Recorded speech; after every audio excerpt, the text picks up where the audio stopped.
ઓમ નમો નારાયણ. હું અરુણાબેન પી ગોસ્વામી સુરતથી તમારું સ્વાગત કરું છું અરુસ કિચનમાં. તો આજે આપણે બનાવશું ગુલકંદ. તો એના હારું આપણે ખાલી બે જ વસ્તુ જરૂર પડે. તો ગુલાબ જોઈએ તો આ આપણે 250 ગ્રામ ગુલાબ લીધા છે આ રીતના, અને હાકર તો આ આપણે લીધી છે આખી હાકર આવે એ આ રીતની. તો 250 ગ્રામ હાકર છે, જરૂર પ્રમાણે આપણે વાપરશું. અને તમે ખાંડય નાખી શકો, પણ ખાંડ કરતાં આ હાકર ઠંડી વધારે હોય, એટલે આપણે ઠંડક માટે હોય એટલે આ હાકર આપણે વાપરશું. અને થોડુંક એમાં આપણે ચાંદીની વરખ નાખશું. આ ઓપ્શનલ છે, તમારે નાખવું હોય તો નાખો, નહીં તો સ્કીપ કરી શકો એમ. તો મેઇન ગુલકંદમાં બે જ વસ્તુ જોઈએ આપણે, આ ગુલાબ ને હાકર. તો આ પેલા ગુલાબ છે એની બધી આપણે પાંખડીઓ અલગ કરી લેવું.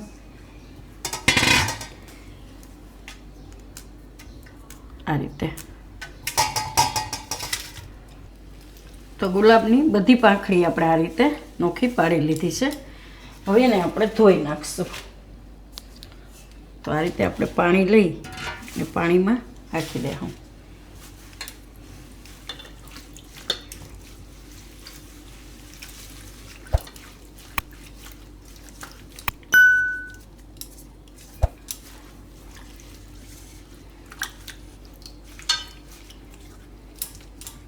તો પછી કોઈ પણ એક કપડું લઈ લેવાનું આપણે, આ રીતનું ટુવાલ કે ગમે એ કંઈ કોટનનું કપડું. તો આમાં આપણે લઈ લેવું ધોઈને બધી પાંખડી. આ રીતે પાણી નિતારી દેવાનું.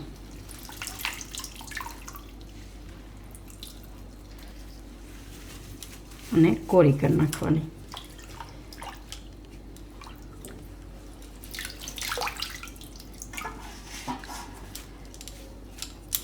તો બધી આ રીતે ધોઈ નાખશું પાણીમાં.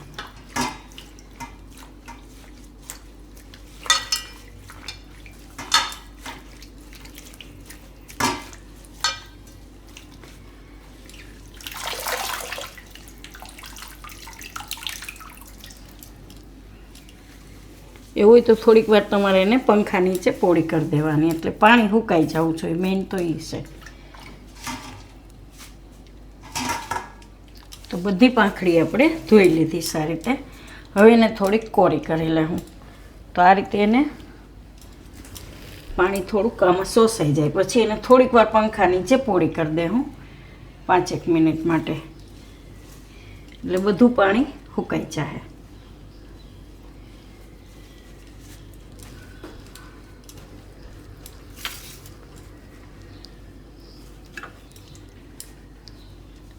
અને થોડીક વાર આપણે પંખામાં આ રીતે પોળી કરી દઈશું. તો આપણે ગુલાબની પાંખડી સુકાય ત્યાં સુધીમાં આ હાકર છે એને આપણે પીસી લેવું. એને પહેલાં થોડોક ભૂકો કરી લેવું આ રીતે.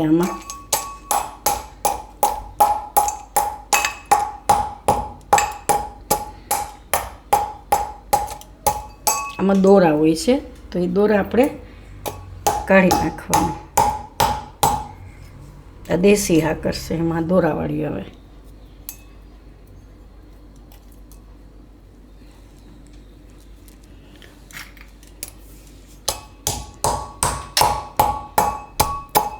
આ રીતે થોડીક અધકચરી વાટી ને એને મિક્સર જારમાં લઈ લેવું.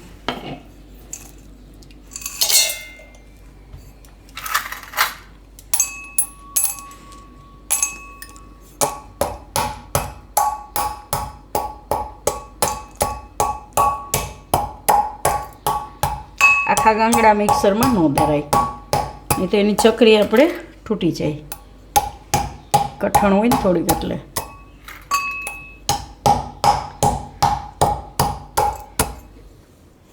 આ બધી હાકર આ રીતે આપણે ભાંગી લેવું. તો હાકર આપણે આ રીતે અધકચરી ખાંડી લીધી છે. તો આને હવે આપણે મિક્સરમાં પીસી લેવું.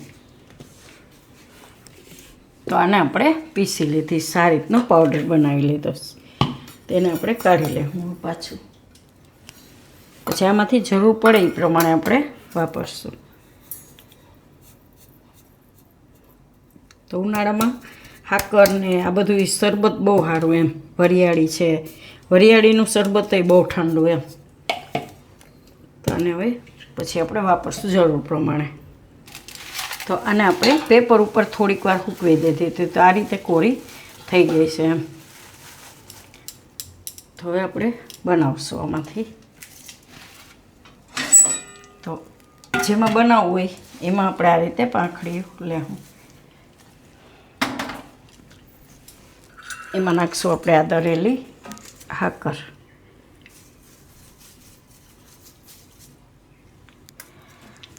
હવે આને આપણે આ રીતે મિક્સ કરશું એકદમ હાથથી આ રીતે ચોરીને.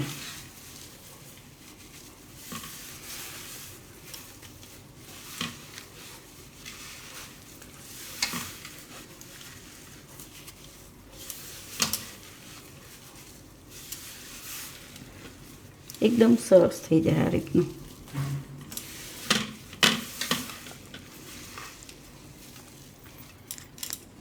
થોડું થોડું નાખતું જવાનું, મિક્સ કરતું જવાનું.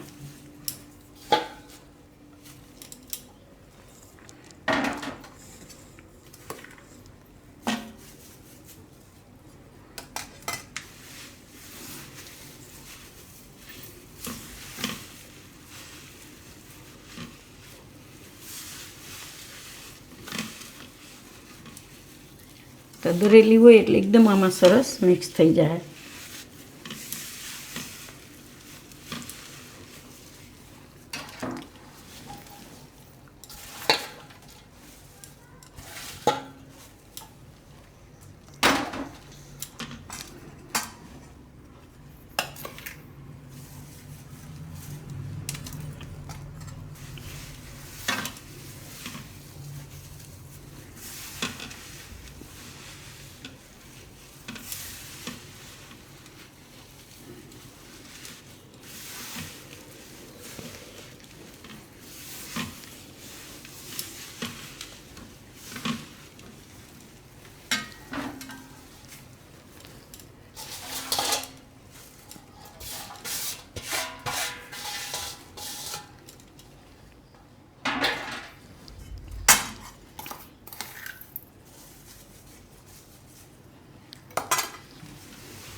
બધું આ રીતે મિક્સ કરી લેવું.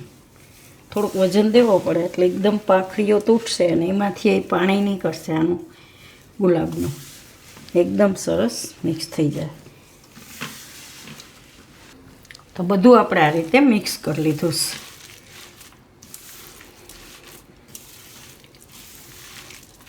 તો બધી હાકર આપણે નાખી દીધી. સા થોડીક છે એ નાખી દીધી કેમ કે પાંખડીઓ આપણે થોડીક વધારે હતી એટલે. આ રીતનું એકદમ મિક્સ કરી લેવાનું. આ રીતે આને બે રીતે બનતું હોય છે. આને તમે તડકા છાયામાંય બનાવી શકો કે આ રીતનું આ થઈ ગયું આ મિક્સ. હવે આને તમે કોઈ પણ એક કાચની બોટલમાં ભરી અને મૂકી દો આ રીતે. તો એ 3-4 દિવસ તમારે તડકે રાખવું પડે એમ ભરીને એમ. પછી ગમે ત્યારે તમે ખાઈ શકો ને વાપરી શકો એને. પણ આને આપણે બનાવશું ઇન્સ્ટન્ટ. તો થોડીક વાર આપણે એને ગેસ ઉપર રાખશું. આ રીતે બધી હાકર મિક્સ કરીને પછી આ રીતની.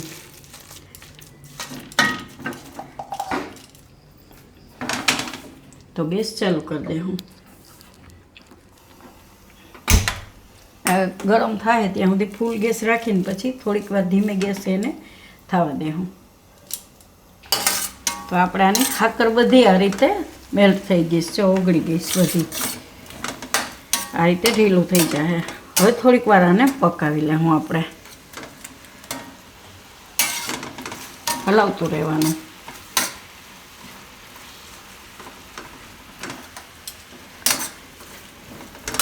આ થોડુંક ચાસણી જેવું ઘાટું થઈ જાય ત્યાં સુધી.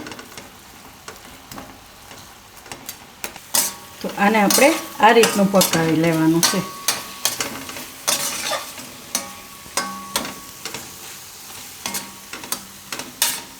ચેક કરી લેવાનું આપણે આ રીતે ચાસણીને. આ રીતનું થઈ જવું જોઈએ છે ને. તાર બનવા માંડે થોડોક એમ. એટલે એમાં પાણીનો ભાગ બિલકુલ નથી રહ્યો એમ. આપણે પાણીનો ભાગ તો છે જ નહીં પણ હાકર એકદમ સરસ આ રીતે ચાસણી જેવી થઈ જાય એમ. આ રીતનું જો આમાં જોતાં જ ખબર પડી જાય આ રીતનું ત્યાં સુધી પકાવવાનું એમ. હવે ગેસ બંધ કરી દે હું અને આમાં આપણે આ ચાંદીની બરફ નાખીશું. આ ઓપ્શનલ છે, તમારે નાખવી હોય તો નાખો, નહીં તો સ્કીપ કરી શકો. મારી પાસે પડી હતી એટલે હું નાખી દઉં એમ.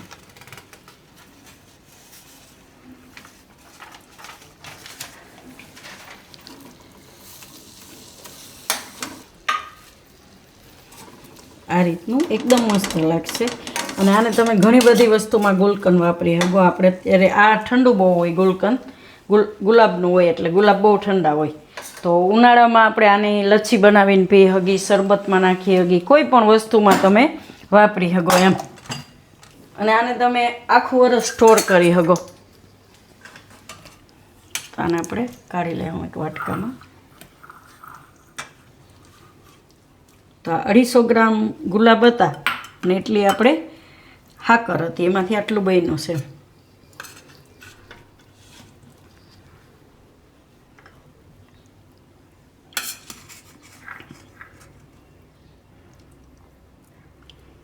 કે તમે આ રીતની કોઈ પણ કાચની બોટલ હોય એમાંય ભરીને રાખીને મૂકી શકો એમ. પાન આપણે ખાતા હોય, મીઠું પાન બહુ ભાવે, મજા આવે ખાવાની.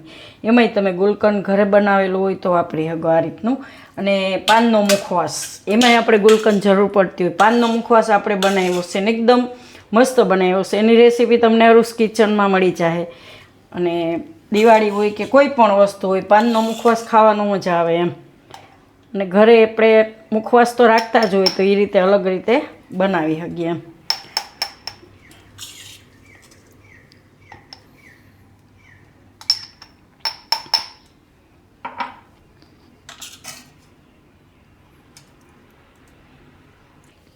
તો તૈયાર છે આપણું ઘરે બનાવેલું ગુલકંદ.